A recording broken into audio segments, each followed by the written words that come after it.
Kiroj online shop.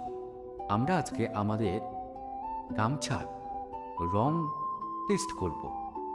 আমরা দেখব আমাদের গামছাগুলো কেমন, এবং সাধারণ গামছা দেখতে পাচ্ছেন লাল, সাধারণ গামছা এবং আমাদের গামছার মধ্যে পার্থক্য আমরা দেখব।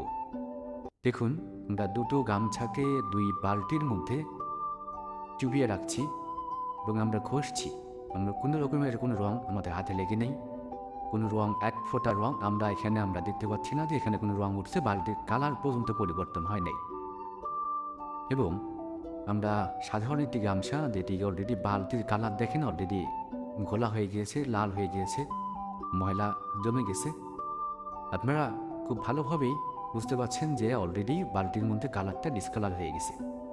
আপনারা দেখলেন ফ্রেশ। আমরা ডিপ টিউবওয়েলে আছি অলরেডি, ডিপ টিউবওয়েল থেকে পানি উঠতেছে, ডিপ টিউবওয়েলের অনেক গভীর থেকে পানি